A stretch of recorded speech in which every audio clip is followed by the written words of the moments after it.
Yamuna Tiravanachari Yashodanandana Braja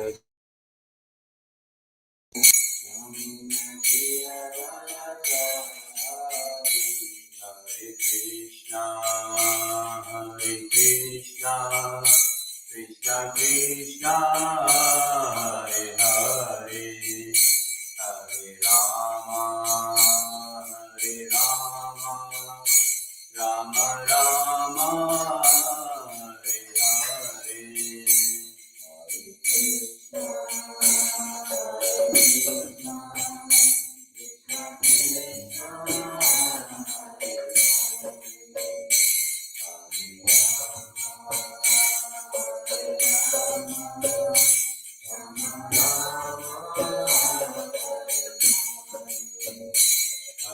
Krishna, Hare Krishna, Krishna Krishna, Hare Hare, Hare Rama,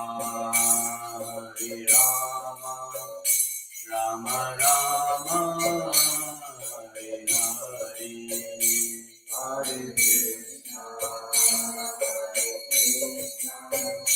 Krishna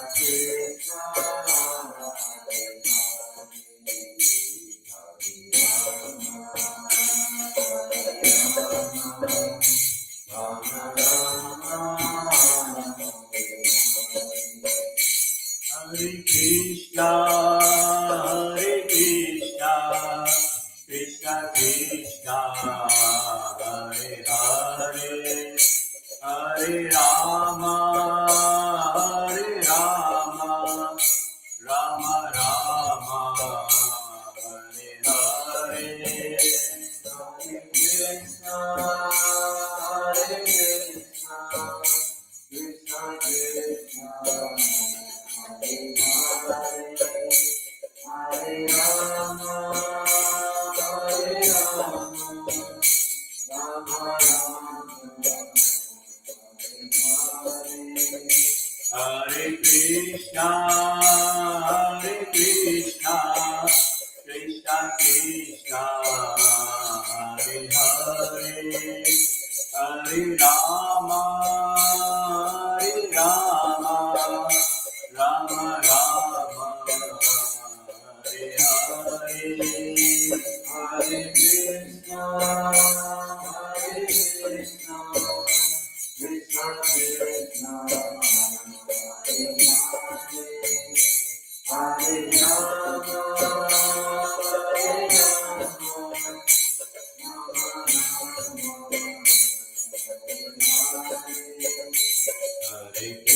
Rama, Hare Krishna, Krishna Krishna, Hare Hare, Hare Rama, Rama Rama, Hare Hare, Hare Krishna, Krishna Krishna, Hare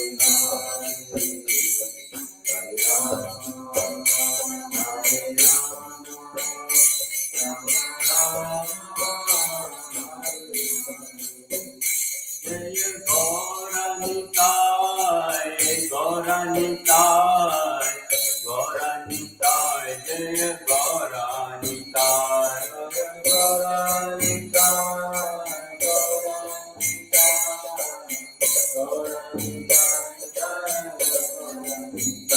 Jaya Krishna Balaram, Krishna Balaram,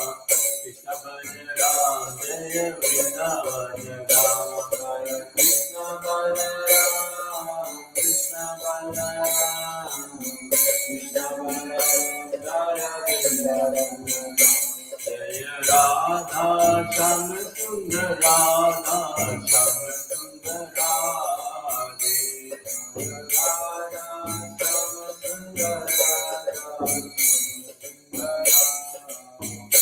Jaya Prabhupada,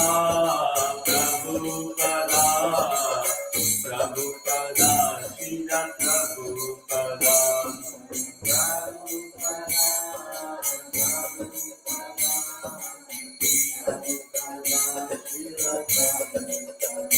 Jaya Guru Deva, Guru Deva, Guru Deva, Shila Guru Deva, Guru Deva, Guru Deva, Shila Guru Deva.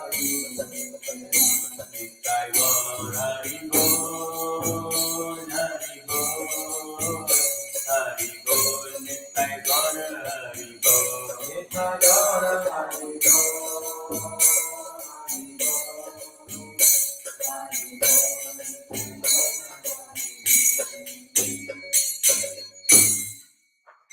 Nitai Gaur Premanande.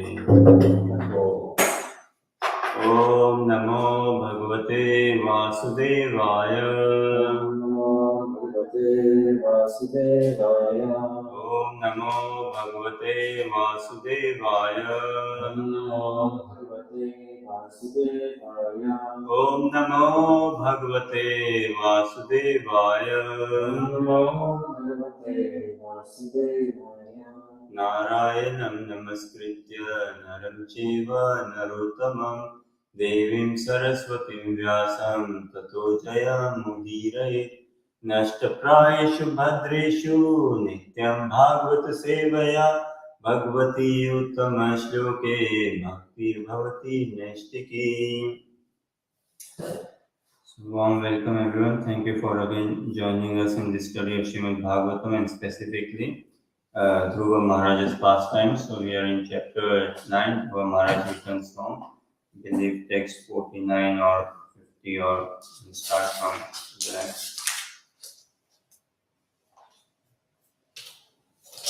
So text 48 onwards, there we can read translations and continue this fascinating episode. So Dhruva Maharaj is returning home, and now the union with family members, but this union is in a different light altogether. The family members are also seeing Dhruva in a different light, and Dhruva Maharaj also seeing the family members in a very different light, or will be very soon. Soon they both will be seeing each other, but in a different light altogether. Now, see this question with dealing with family members in practicing Krishna consciousness. Huh? So suppose someone's uncle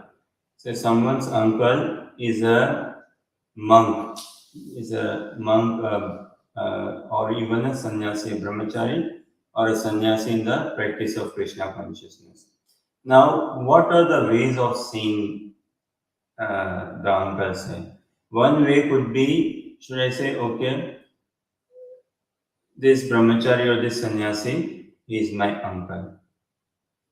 So the brahmachari or sannyasi devotee is my uncle.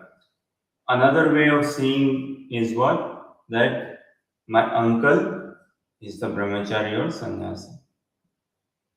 Is there any difference between these two? One is the brahmachari or sannyasi is my uncle. And another is what? That my uncle is the brahmachari or sannyasi. So we try to understand with family relationships what Krishna consciousness means, and especially those who are husband and wife practicing Krishna consciousness. Wow, it can be very helpful, and at the same time one has to be very careful as well. If one's partner or wife or husband is a devotee, then how do we interact and live with devotees? And we should never take as such devotees for granted. That even though married and all, we should never take anything for granted. On this taking for granted, can I afford to take that this air which I am able to breathe? Can I afford to take it for granted? The sunlight which I am getting, the moonshine, the water, the heat, Can I afford to take any of it for granted? What can I afford to take for granted? What is it in life that I can take? Yes, okay, take it for granted. So we try to check this, try to see this. It is very essential. We are trying to study Srimad Bhagavatam, we are trying to practice Krishna consciousness, but building the mood is utmost essential, utmost essential, most important. Building the mood, carrying a mood, uh, internally, introspective, and how do we plan our day, how do we shape our day, discipline, mind control, sense control, focus, and furthermore, what are we aiming for, what are we wanting, how much patience do we show, and how much enthusiasm, and furthermore. So this question again, what? That particular devotee or that particular brahmachari or sannyasi, he's my uncle. One way of seeing it need not be say wrong as such. What's wrong? Yes, that devotee or brahmachari or sannyasi is my uncle. And another way, my uncle, he's a brahmachari or he's a sannyasi. He's a renounced monk. When someone, although it's not a very cultured word, dying, it's not a very cultured word, say. But say when someone dies, hardly society uses words like passing away and all, leaving the body and all. So generally, dying is very gross word. But let's say when someone dies, so what happens? A devotee also dies, and someone who is not practicing Krishna consciousness also dies. Externally, the same only. Someone who is practicing Krishna consciousness, a point will come in his or her life when the body stops functioning.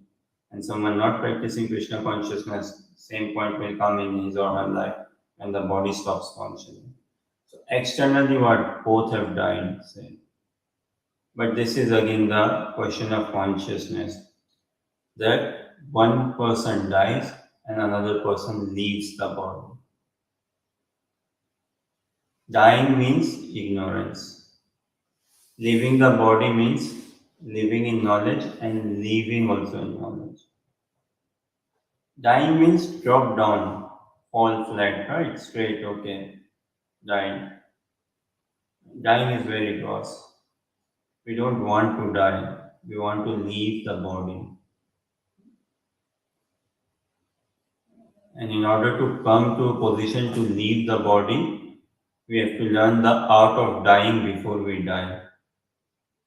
Meaning, we have to die from all our material aspirations, aims, calculations, desires, especially this name fame. One has to completely get out of this mentality altogether. The sooner one can come out of name fame mentality. Okay, it is again imperative, I would say imperative, most essential to develop a mood in the practice of Krishna consciousness. Just by number of years doesn't make one anyone as such a saintly.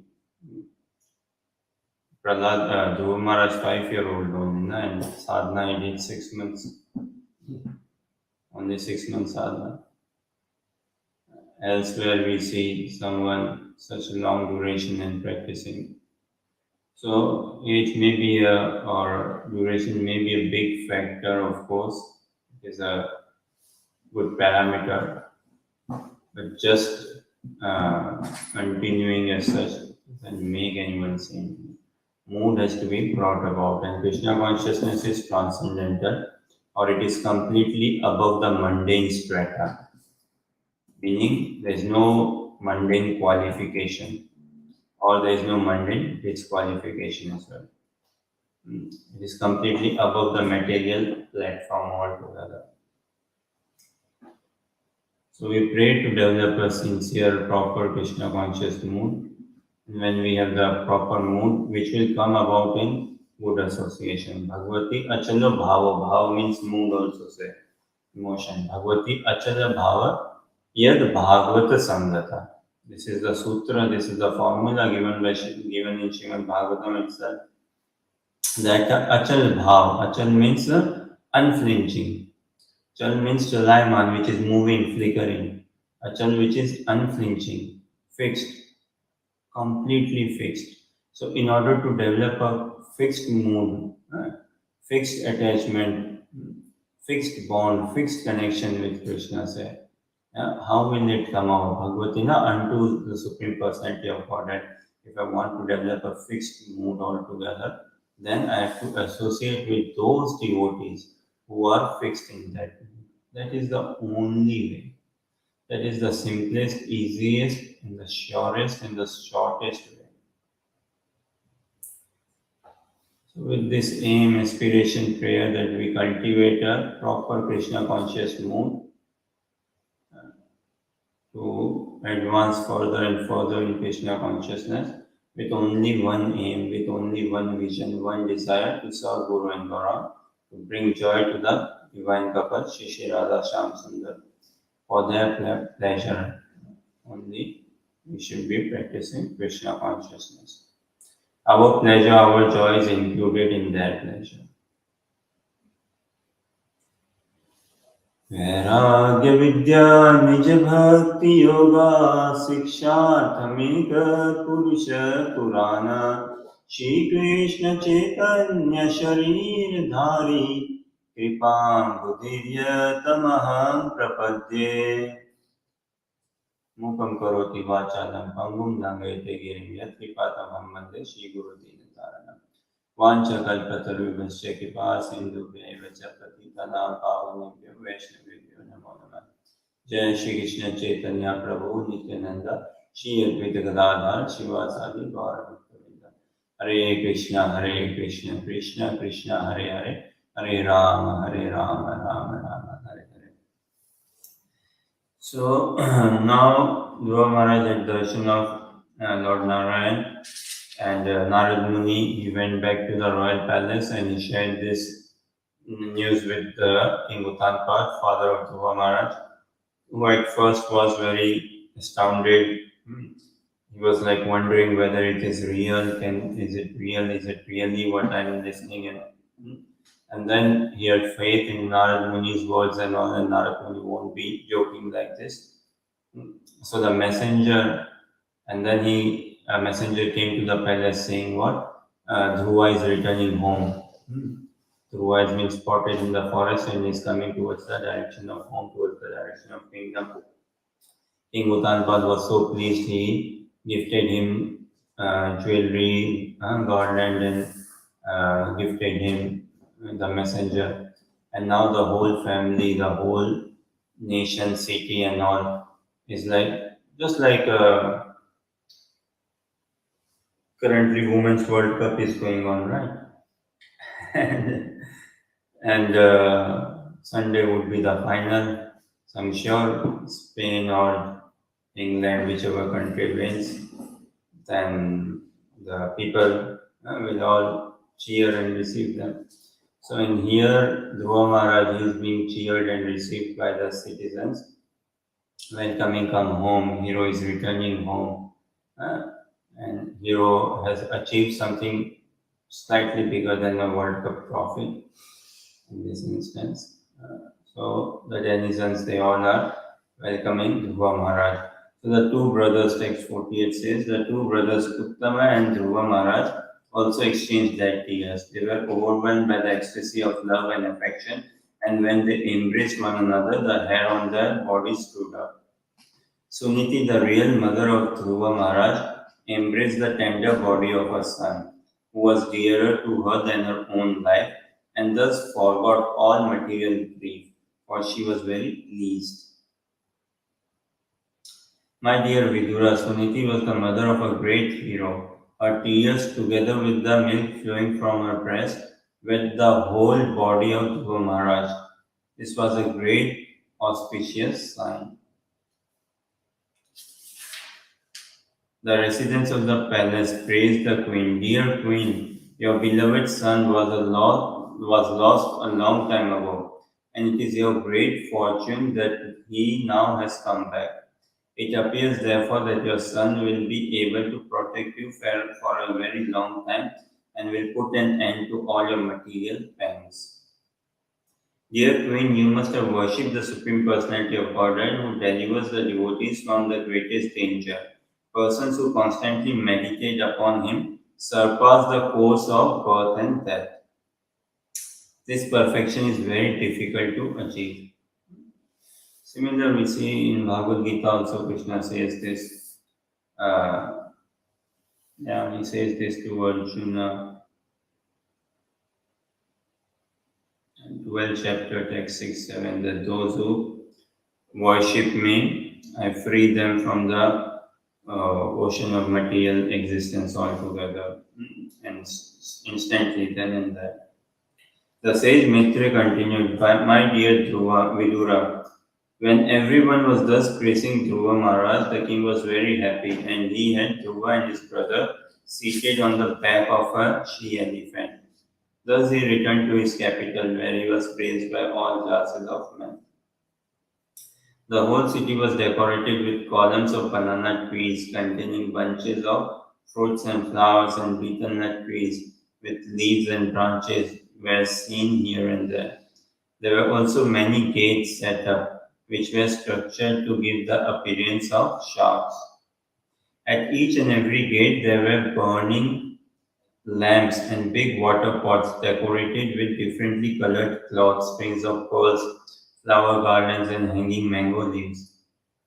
In the capital city, there were many palaces, city gates, and surrounding walls, which were already very, very beautiful. And on this occasion, all of them were decorated with golden ornaments. The domes of the city palaces glittered, as did the domes of the beautiful airplanes which hovered over the city. So, actually, Srimad Bhagavatam is a historical fact, and when we study Srimad Bhagavatam, we understand what sort of civilization was there then.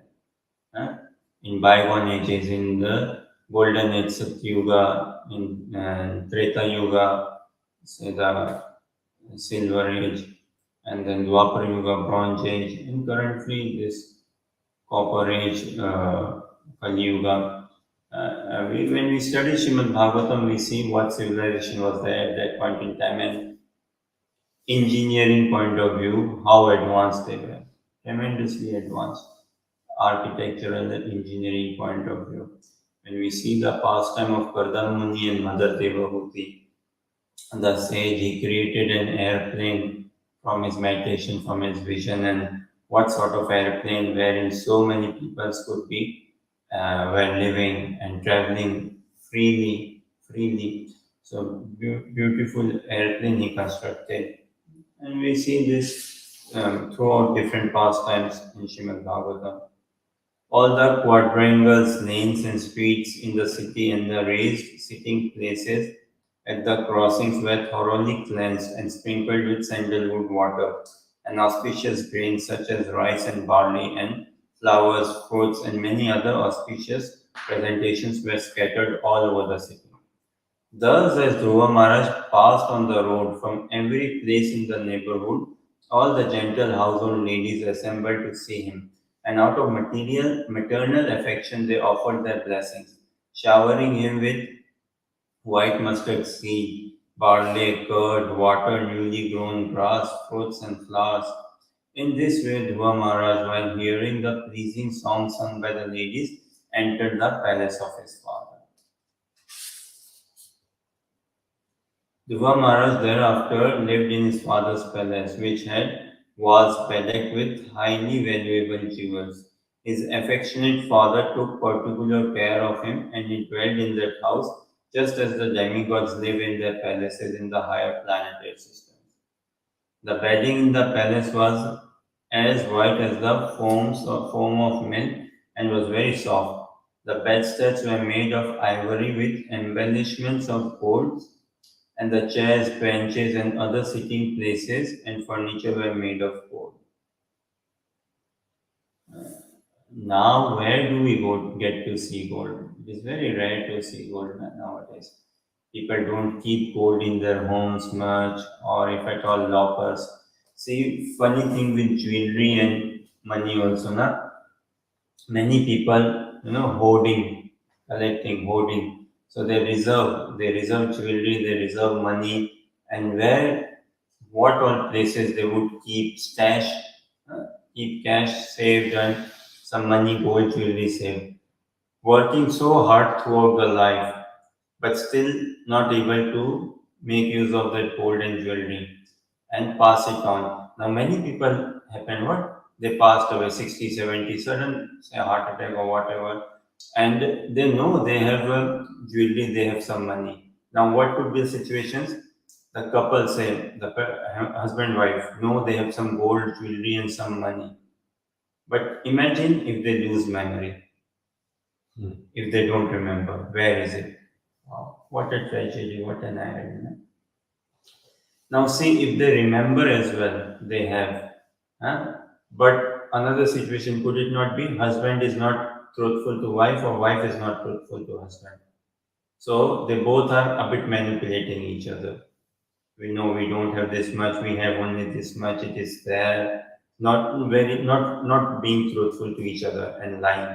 So that he doesn't get more, she doesn't get more, I get to enjoy or I pass it on to whom I want to pass it on. This could be a situation. Another situation could be what?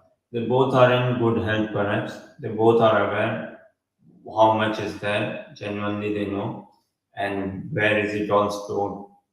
But the children are, maybe they don't have children. Now, whom to give this jewelry and what to use money and all. Suppose they have children also, but the children are not reliable. Children don't understand the value of gold, jewelry, money. Children and parents don't get along. Then, that if we give the children, they will anyway spoil everything. Will spoil it. So until we pass away, we'll make a will and they can fight over it. Before that, no. So many situations we see now in life. How many people actually get to enjoy? Work so hard during the life. Now, any part of the globe, any part, in order to build a house or in order to buy a house, leave building, buy a house, what maybe different measurements, different places, but say 1,000 square feet, 2,500 square feet, and all. Not a very spacious, no, 1,000 square feet, not so spacious, 2,000 square feet, and all. Now, in order to buy a house, also, one has to work minimum for how many years? What do you say? 5 years, 10 years, 15, 20? Oh no, you work easy. And it's like you go into uni, then maybe some places you take loan. Then first of all repay that loan. Cars maybe generally people don't take loan or some may be taking loan for buying cars also, repaying that. Once you get through with uni loan once the uni loan is over, then what? Okay, buy house and pay banks loan for the house, whatever savings and all, pay that alongside, keep some money in holidays and all. And it's nearly 50 plus or 60 plus. And then then you finally get the house, the possession.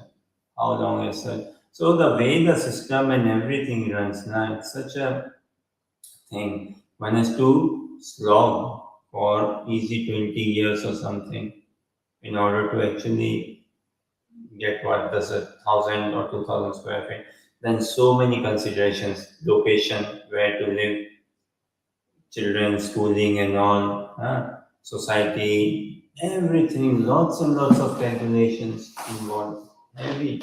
So this is all more of an illusion or this thing that okay, this will make me happy, that will make me happy.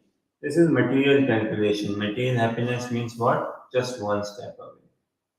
Once I have this, I will be happy. Once I get this, I will be happy. Once I get this. And when we look the irony, when we get it also still we are not happy. Even at that time also we are not happy and later on also we are not happy. We are always constantly hankering, lamenting. There's hardly any satisfaction, hardly any contentment. This is the society and all, and in all of this ups and downs and different levels of thought process, then sometimes we want to be minimalistic, and sometimes we want to collect so many things. Now look, in places like somewhere houses or flats or buildings are like boxes, match boxes. So less space for children and family to live above. Wow. Uh, and either we find so many things stored in the house, or otherwise, okay, we keep a small house and we give all the items to some external agency and they store our items. And when needed, we go and take from them. So, point being, in material world, there is no perfect recipe. There is no solution. Material world, there are various definitions of material world.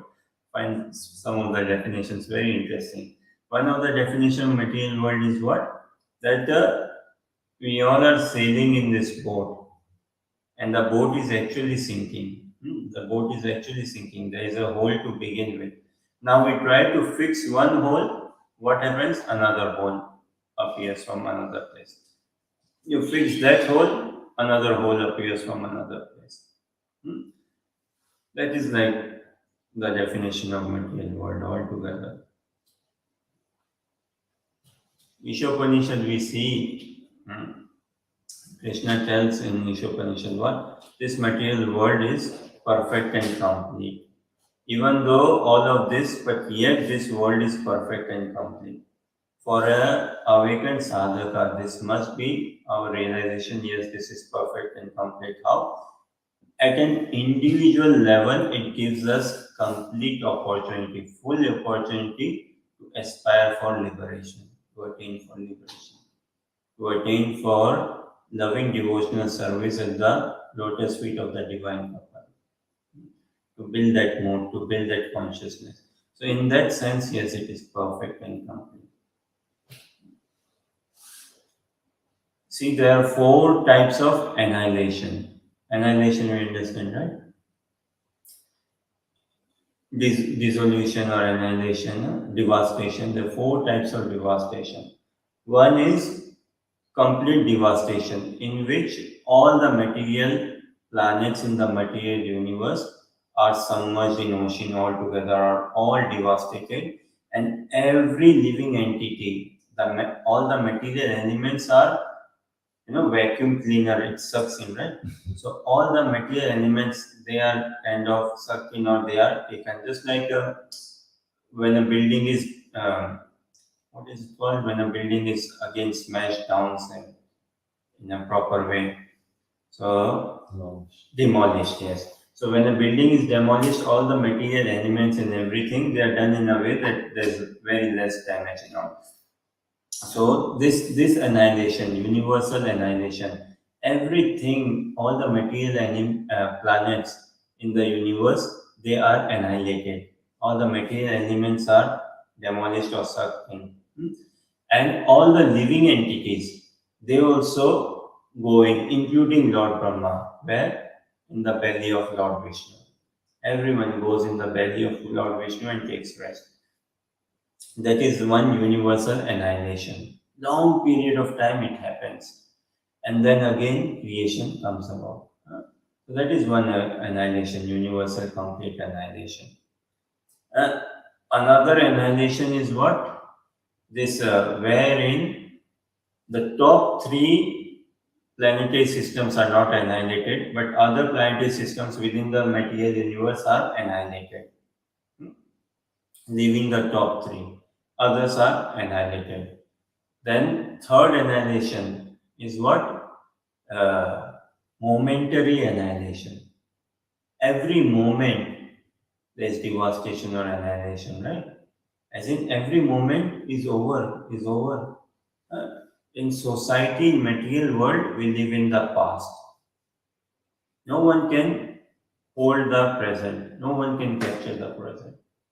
We all are living in the past. It's gone, gone, gone. So this is momentary annihilation. Passing on, passing on. The fourth annihilation is the most interesting. What is the fourth annihilation? is the most interesting. See, in these three annihilation, we have a role to play, undeniable. We have a role to play, but we do not have much of a say also. The fourth annihilation is where the soul, the living entity, the jiva, is entitled or given more power by Krishna. And that annihilation is death, or leaving this body or passing away. Now, how we shape up our life? So, in the first annihilation, universal annihilation, everyone goes in Lord Vishnu's belly. Second annihilation, top leaving the top three planets, again everything is submerged, put to rest. Hmm? Momentary annihilation, anyways, everything is put to rest in momentary annihilation. And when we will be facing death or say leaving our body, that is also an annihilation. And in that, we have a direct role to play, or we have more freedom. We can exercise more of our power. We can have more control in that. So when a sadhaka, he perfects his Krishna consciousness. That is the fourth annihilation. When he perfects his Krishna consciousness, then it's a complete liberation for him. Na? That is the real annihilation. Giving up of material body, thought process, desires, and everything, and attaining service at the divine lotus feet of the divine couple. So for this, we need to prepare the mood. We need to understand. Human form of life is very rare. If something is rare, then it should be handled with care also. No? If something is rare, it should be handled with care. It's very important. Human life is the only life with responsibility. Cats and dogs don't have any responsibility of paying any bills or any other thing. It's only humans.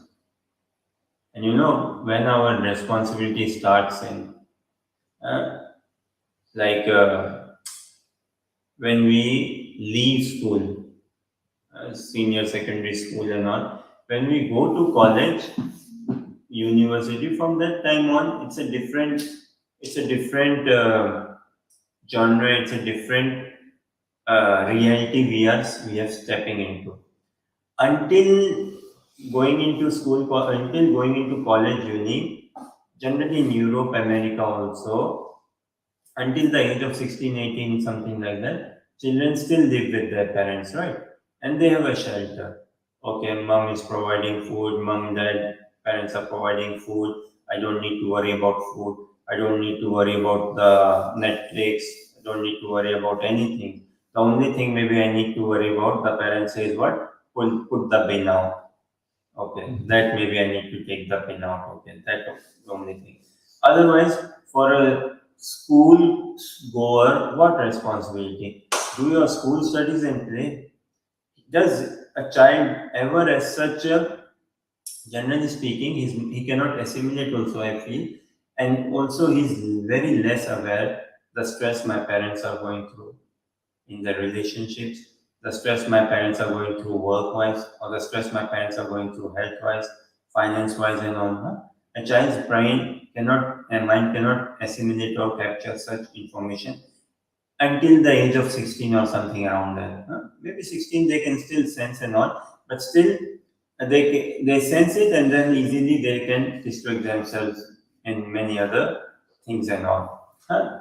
Point being, responsibility, when does it kick in? As soon as one goes into college or uni. And even in college, uni may not be so much responsibility. Fine. Why? Because parents are paying the university fee, right?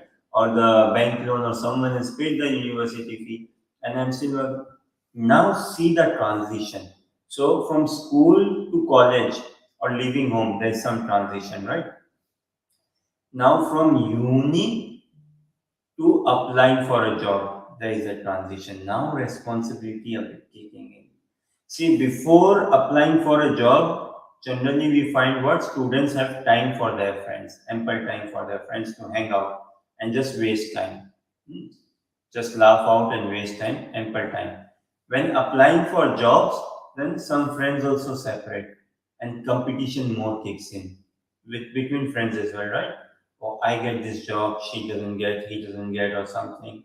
That is when maybe, depending, we may want to hide some information, not share some information and all, as long as it doesn't affect my kind of direct level of happiness. And once we start working, then everything responsibility kicks in. You know, when you start working, the first pay, second pay, and all, first salary, and you start working, then what? You have to pay rent, bills, food bills, all the things, taxes, every economy then comes about.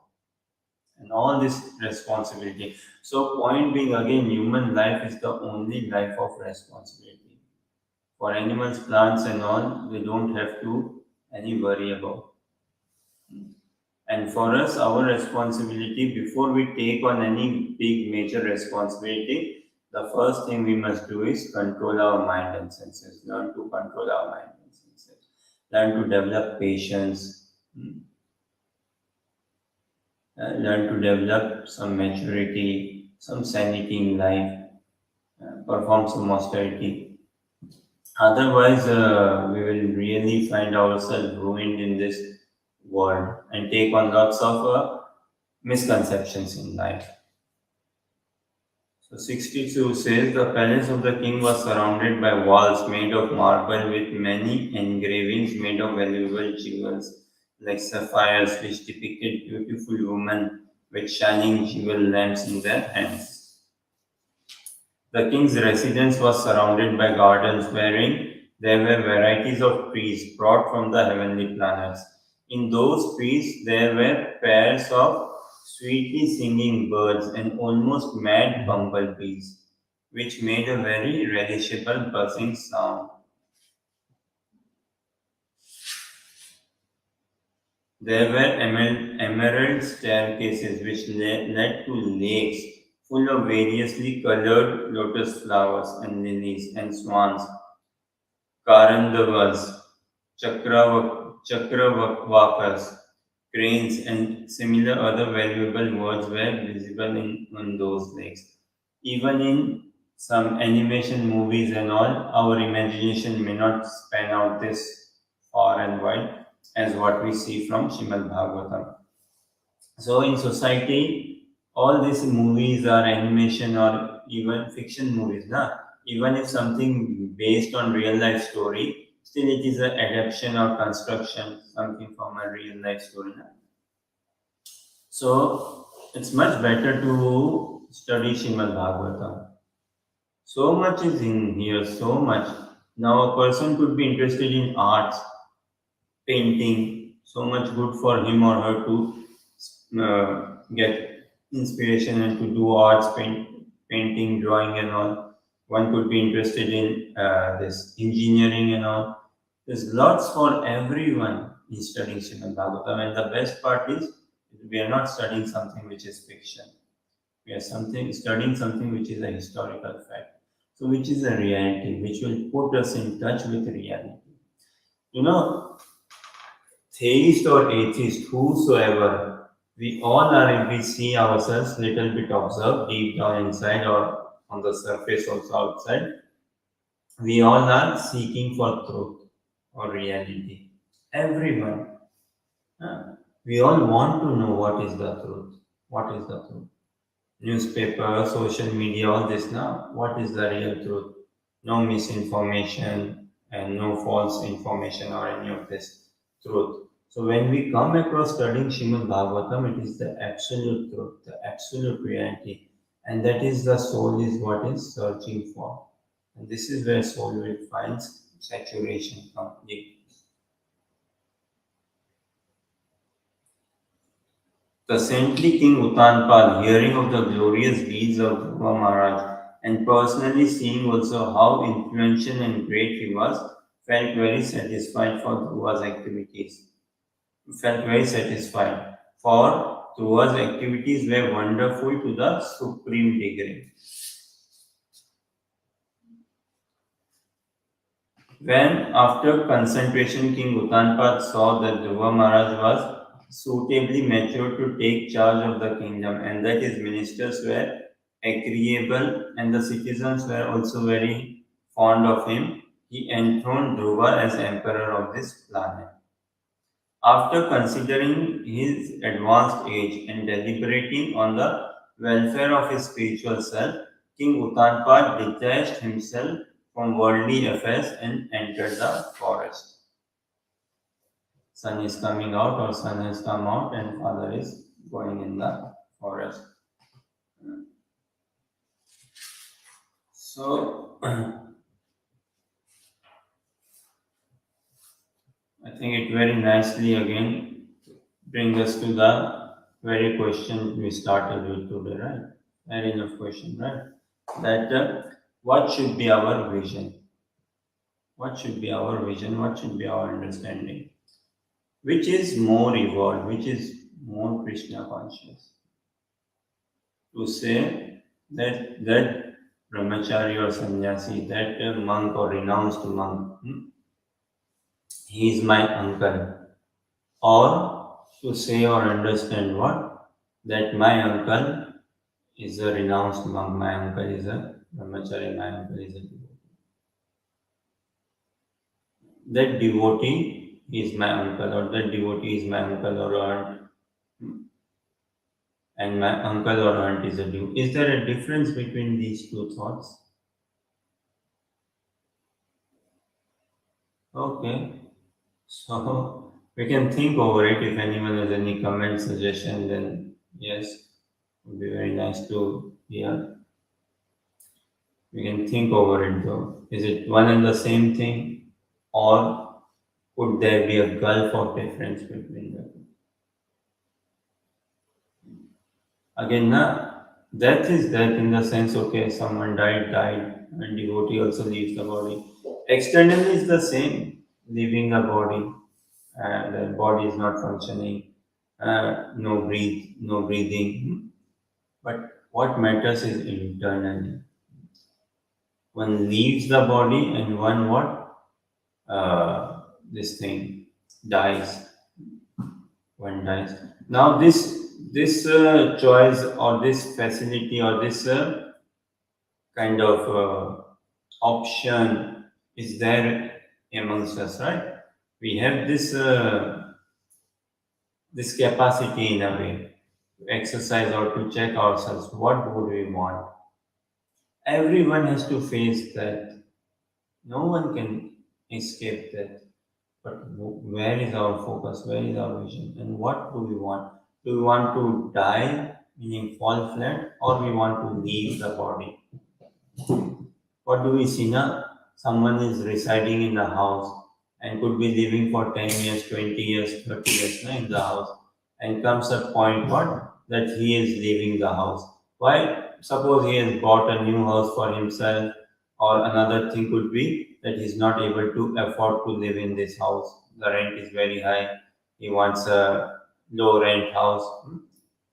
Whichever the situation, whatever the situation and all, but he knows his time is coming up living in the house. 2 months, 3 months notice, he has to pack up and move on, pack up and move on. So he moves on, he leaves the house, and suppose if he does not live in those 2, 3 months, what will happen? Council will force him, people will force him that no, your time is up, you have to move on. Likewise, who plans? We don't plan as such, but nature will force us to leave, force us to leave. And that time, how much have we settled our lives, put our equation? Anything unsettled, then we have to come back again, right, to settle the scores. If anything unsettled. So a sadhaka is one who lives life stress-free. Na? In order to live life stress-free, that we have to settle everything in this life itself, in this life. And settling everything in this life meaning be at peace, be at resolve. Blessed is that personality who has found resolve in his life. One who has resolve in his life is peaceful. Resolve in the sense, okay, job is going fine, peaceful, job is not going fine, peaceful. One who has resolve. And that resolve, it cannot come about just artificial. No. This resolve we cannot force ourselves. It is good if we force ourselves, but how do we sustain? How do we sustain? So that sustainable resolve will come about only when we practice Krishna consciousness in association of elevated devotees, realized souls. Then that their vision will rub on us. Their vision, their aim, aspiration, their love for Krishna will definitely rub on us, and we will get that attitude, that practice is on two forms, external and internal. Externally, we change our clothing and everything. Externally, that internally also the mood has to be developed. Internally, the mood has to be developed altogether.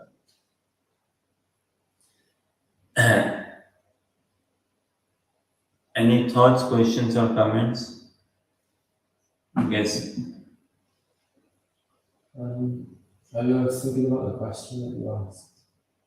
I don't really know, but to me, when it sounds like you say this monk is my uncle, then the emphasis is more on the fact that he's a monk. Whereas if you say my uncle is a monk, then the emphasis is almost on me and my possession over this person.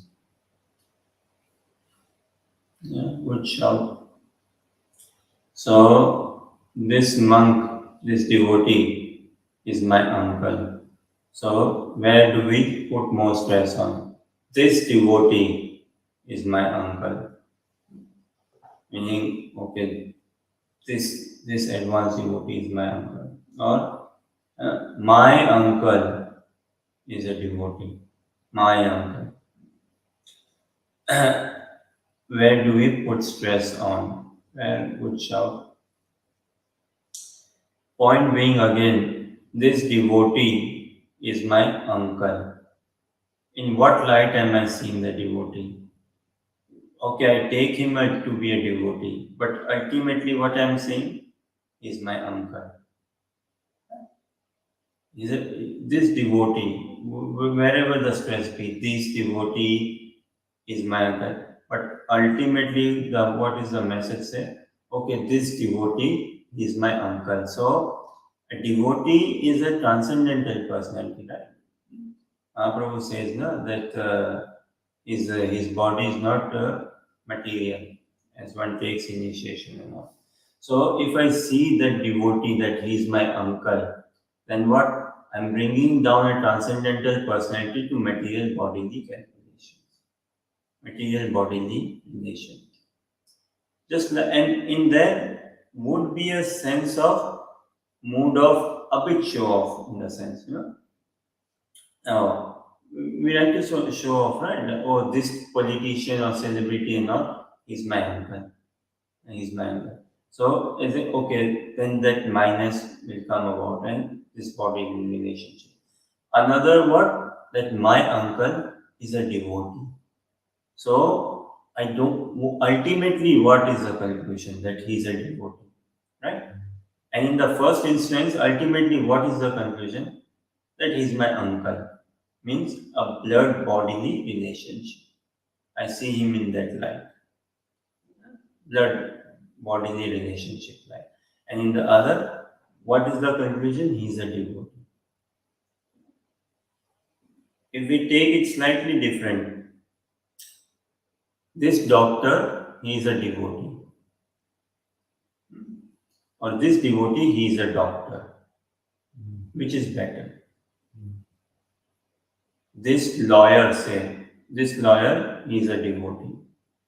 Or this devotee, he is a lawyer. When we say this devotee, he is a lawyer, what are we concluding? That okay, his main thing is he is a lawyer. Part-time maybe practicing Krishna consciousness. He's a lawyer first perhaps. Or that's the conclusion, say yes, this devotee is a lawyer. This lawyer is a devotee. So for someone's family member, say if someone's family member is a monk, a sannyasi, or a grasta or practicing devotee, it is such a upliftment for the family. but equally so dangerous if they think them to be in material light. Very dangerous then. Such a golden opportunity for them. If someone's uncle, say, is a sannyasi, someone in renounced order of life. Now, such a golden opportunity for him to serve his uncle. He's so close now. Such a golden opportunity to serve his uncle and get the nectar of Krishna consciousness. Easy, so close. But if he ranks, if he sees the sannyasi as his uncle, he loses it out altogether. He messes it up altogether. And when one sees him as a sannyasi, then he's evolved his vision. Then he's not seeing him in the material light. To see someone as a devotee, what does it mean? That he's a representative of Vishnu. He's a representative of Vishnu. No? These are devotees. One who are representative of Krishna. One who are sheltered by Krishna or one who have taken shelter of Krishna. Sadhu, saint, in Sanskrit sadhu. Now sadhu is a general broad term amongst all Vedic literature also. There is commonness. Na? Sadhu means the commonness of sadhu is he is pure, someone or someone who is supposed to be pure. Pure. Externally, internally, at heart, thoughts, desires, who is not manipulative, who is not political, who is not egoistic, who speak the truth, who is humble, kind, gentle, and furthermore such saintly qualities. That is the qualities of a sadhu. And bhakta is one who has taken shelter of the internal potency of Krishna, or one who is practicing Krishna consciousness in simpler terms, one who is chanting, reading, hearing, associating with devotees, taking prasad. Now, one could be a sadhu, as in one could be pure also, but could he be a devotee? One could be pure. In Srimad Bhagavatam, very beautiful 1.5.12 it says, Nashkarmyam api achyuta bhava varjitam. Nashkarmyam api achyuta bhava varjitam na shobhate jnanam alam niranjanam. Uta puna shashvat abhadram ishvare. Na charpita karma api cha akaranam. Nashkarmyam api achyuta bhava varjitam. Nashkarmyam meaning selfless. Sadhuna, selfless personality. So one who is a selfless personality, he is not very egoistic, he does not have any mundane desires or his self-centered desires and like that. So he is very free, selfless. So Nashkarmyam api, although selfless, but Achyuta Bhava Varjitam, one who does not have sentiment for Krishna, for Achyuta, one who does not have that sentiment. Nashkarmyam api Achyuta Bhava Varjitam. Na Shobhate Jnanam Alam Niranjanam.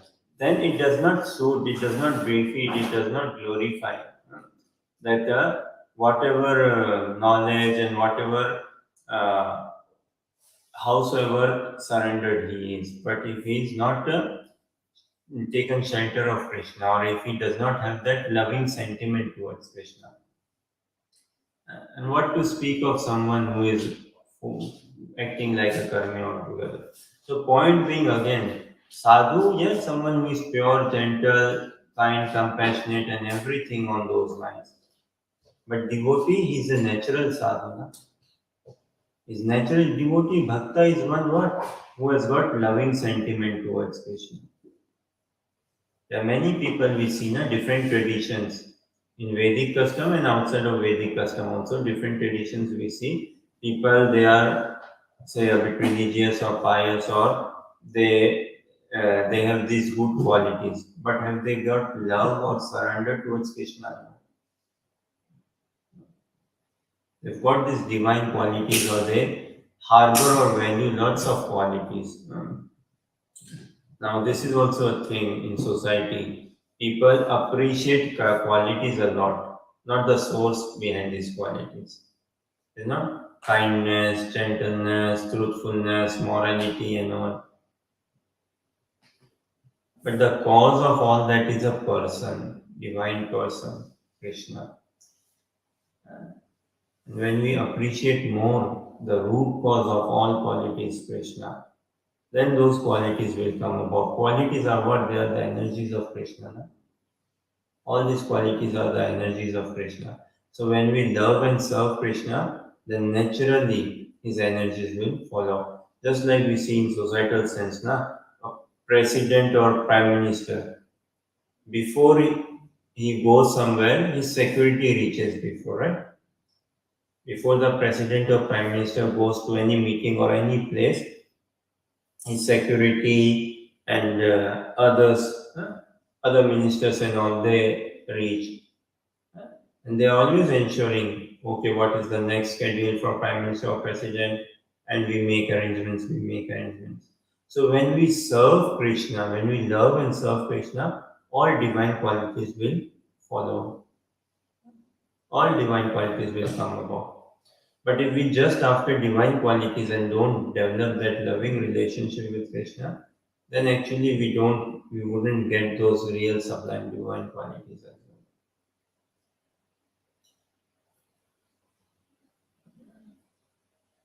So it is all about developing a mood, a vision in the practice of Krishna consciousness. How do we see, in what light do I see devotees? Now Dhruva Maharaj returned home, returning home. Now his father, he can see him as my son, or he can see him as a devotee as well. If he sees Dhruva as my son, then it's a different ball game. And if he sees Dhruva as my devotee, as a devotee, then it's a different thing. Very different. So this transition has to be made, and this has to be made for ourselves in our life as well. So yes, it is much better to see my family members as devotee, and not just I can just see my family members as devotees, meaning they should actually be practicing Krishna consciousness. So yes, my family member is a devotee.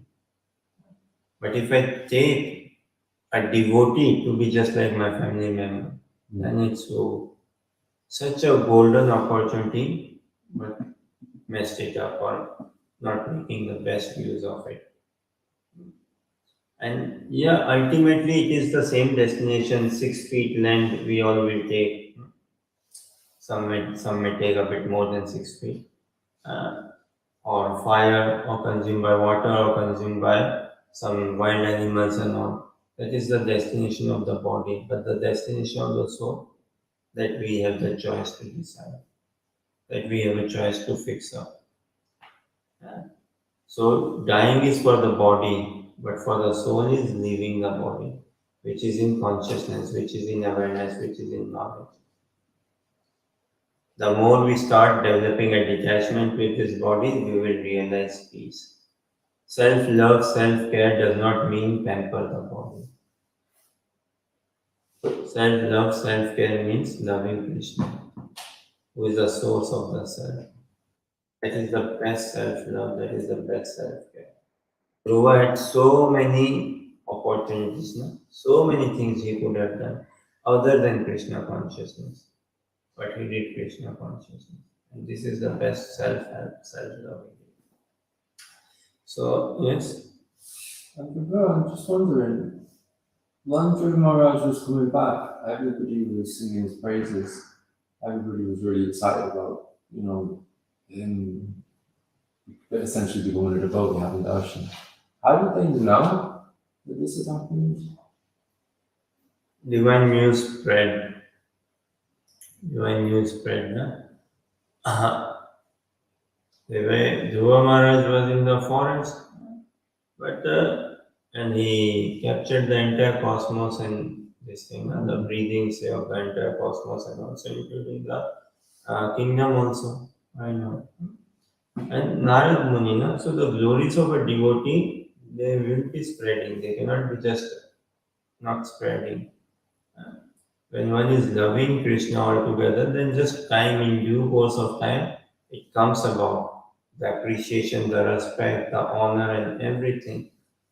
So, Narad Muni is not watching or looking after his disciple, he is watching and looking after his disciple. And so pleasure the spiritual master feels when he sees his disciple advancing.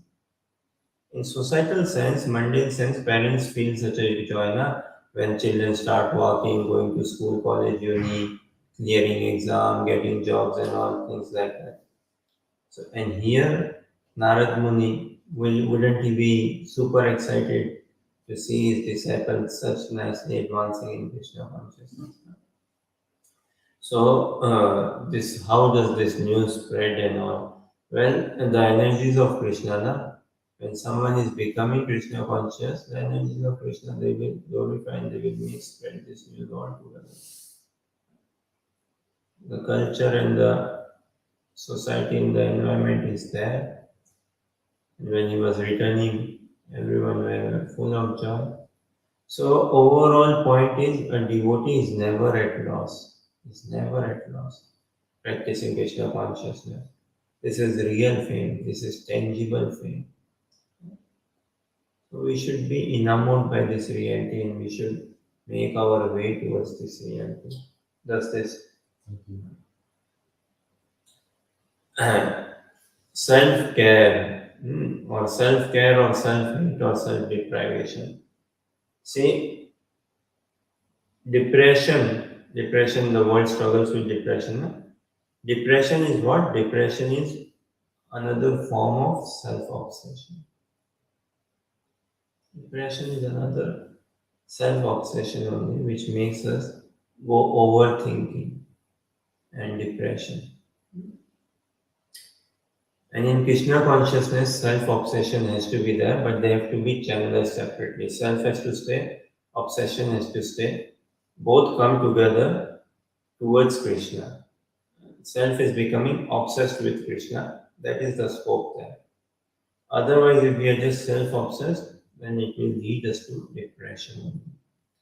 So just to end, this is for our own contemplation, our own meditation, for us to think about. And of course, we have this thing to, of course, naturally to think about what is that quality uh, which is an asset in material life, but it's a liability. It's a complete liability in pure Krishna consciousness. It is invalid in pure Krishna consciousness, but it is an asset. Without having this quality, we cannot become Krishna conscious. And in pure Krishna consciousness, we would never want this quality. Also, to say, see, our life, if we analyze and check ourselves, what do we do? Only two things we do. This is our life altogether. Everyone's. Only these two things. We are bound up by these two things only, say. What? What two things? One is seeking attention. Everyone seeking attention. Another is making impression. Trying to make an impression and trying to seek attention. And this is the circle of life. Cycle or circle of life. We love seeking attention. We are attention seekers. Everyone, boy, girl, man, woman, elderly, young, old, whosoever, seeking attention and creating an impression, making an impression. This is the cycle. And in Krishna consciousness, practicing Krishna consciousness, when we divert all attention towards the divine, when we divert all our, and when we are impressed by their loving relationship, that is what we want to develop. So Dhruva Maharaj also, perhaps seeking attention, creating impression, but this is the sadhana, the practice, the meditation, the purification. This is gradual evolvement of sadhana. This is how it should be. He realized there's no point seeking attention. Society meaning seeking attention. The more I seek attention, the more I go in this calculation, appreciative and depreciative. I rank myself, how much points I'm getting, how much points I'm losing, and naturally creating impression, making impression. And irony, look what impress whom we are trying to impress, worldly people. Worldly people. Has anyone ever benefited by impressing world? Can worldly people be impressed also? Can I impress any worldly person? No. Only Krishna can be impressed. As in Krishna can be only satisfied. Devotees can be satisfied. If I'm any worldly person, I can never be satisfied. Doesn't matter how much attention I'm seeking or giving or how much impression I'm creating or making or getting. Never be satisfied. If I'm any iota in contact with matter. But if I'm in contact with Krishna, then yes, that is the best impression I will be making. And when we all have an attention towards attraction, or we all are attracted towards attention. But when we bring Krishna in this equation all together in the center, then we will find sublimity in meaning and attention and creating the everlasting impression. Okay, on this note, we'll rest the study here. Try to see Monday, try to see chapter 10 onwards. Thank you very much for your kind attention and participation and encouragement. ग्रंथ श्रीमद् भागवतम महापुराण की जय, श्रील प्रभुपाद की जय, निताय गौर प्रेमानंदी।